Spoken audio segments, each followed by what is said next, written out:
عید کا دن ہے، اب کچھ گھنٹے باقی ہیں، رمضان شریف گزر گیا، افطار کی دعوت، کھانے کی دعوت، عید کے دن کی دعوت، چاہے گھر میں 8-10 افراد کی دعوت ہو، اللہ تعالیٰ کو خوش کیا یا ناراض کیا؟ جیسے میں دوستوں کو بتا رہا تھا کہ حضرت والا شیخ العرب العجم عارف باللہ حضرت مولانا شاہ کی محمد اختر صاحب رحمۃ اللہ علیہ فرماتے تھے، یہ ہے نا، یہ سرنگ ہے، سرنگ ٹنل ہے، یہ اتر گئے گھاٹی رہ گئے ماٹی،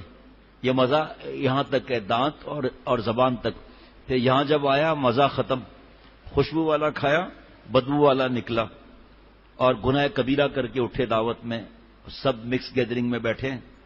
اور عید کا دن بھی عبادت کا دن ہوتا ہے،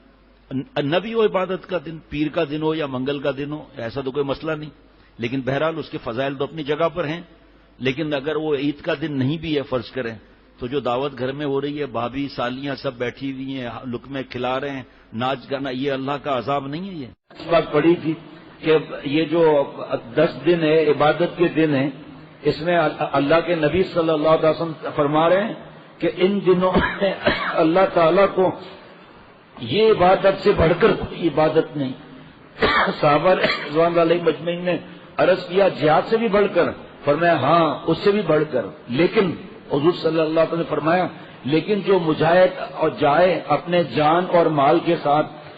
اور واپس نہ جان لائے نہ مال لائے، یعنی شہید ہو جائے، اس کا درجہ بڑھ کر ہے۔ اب دیکھو حدیث پاک میں کتنا صاف لکھا ہوا ہے، اب کوئی آدھی بات بتا دے تو اب لڑنے شروع ہو جائے گا آدمی، بس بھائی پوری بات تو سنو پہلے، آدھی بات سنی اور جناب فوراً برا بھلا جملہ اور الزام اور بڑوں کو برے جملے اور پتہ نہیں جو منہ میں آئے، یہ جو آپ نے ثواب کمایا وہ کہاں گیا؟ آپ نے تو اہل اللہ کی غیبت کر دی، اس کا مذاق اڑا رہے ہیں، آپ ان پر طنز کر رہے ہیں، غیبتیں کر رہے ہیں، بیٹھے ہوئے آپس میں 4 آدمی، ارے صاحب یہ کیا جانتے ہیں جو ہم جانتے ہیں۔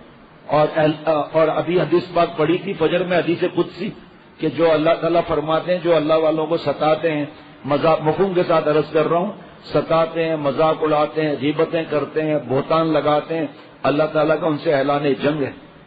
اعلان جنگ ہے۔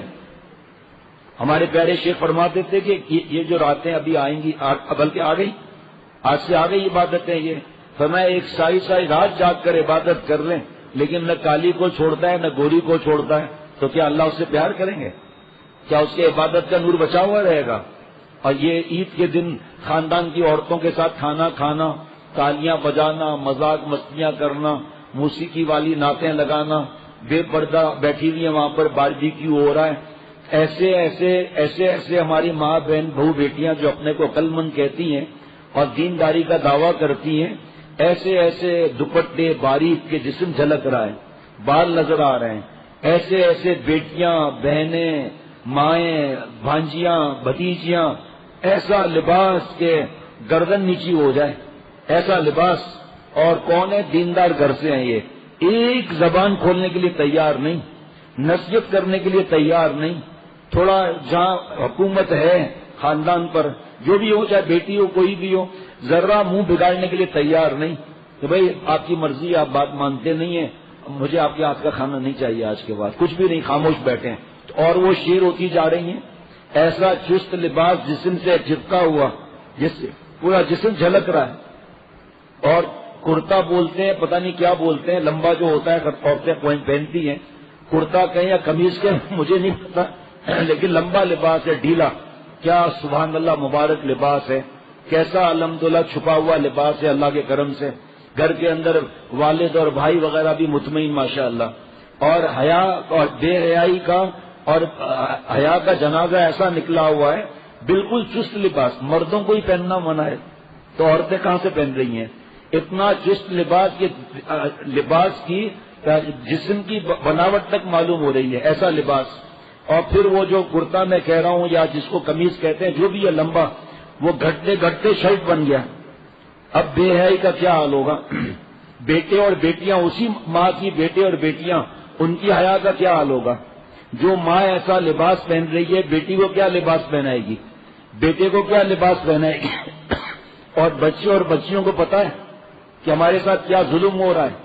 ان کی خواہش ہے، انہوں نے کہا میں چڈی پہنا ہوں، بیٹیوں نے کہا اسکول میں بچپن سے پڑھا رہے ہیں چڈی پہن کر جا رہے ہیں، اور وہ کوئی کہنے والا ہی نہیں ہے. اب یہی بچیاں چڈی پہننے والی 6-7 سال کی ہو گئی، اسی طرح ننگی ٹانگوں کے ساتھ جا رہی ہے، کیونکہ ماں باپ فارسی اسکول میں پڑھنا ضروری ہے، کیونکہ وہاں انگلش بہت ضروری ہے، اور کیونکہ ماں باپ کو پتہ ہی نہیں ہے کہ وہاں پر بت کو سلام کرنا پڑتا ہے، ان کو پتہ ہی نہیں ہے کہ ان کے وہاں جو تصویر ہیں ان کو سلوٹ مارنا پڑتا ہے، ماں باپ کو پتہ ہی نہیں ہے. اور ان کو زیادہ نمبر ملتے ہیں جو ان کے طریقے سے آگے بڑھے. نمبر چاہیے، دوزخ جنت کی کوئی معاملہ نہیں، نمبر زیادہ چاہیے. تمہارا ایمان کا کیا حال ہے؟ تم جا کر ان کے طرح بگڑ رہے ہو، تمہارا ایمان کا کیا حال ہے؟ ہماری بیٹیاں سینٹ جوزف میں، اور پتہ نہیں سینٹ کیا ہوتا ہے، ہمیں تو مطلب بھی نہیں پتا، سینٹ تھامس، اور اس کے اندر عیسائیوں کے پاس عورتوں اور مردوں سے تعلیم حاصل کر رہے ہیں.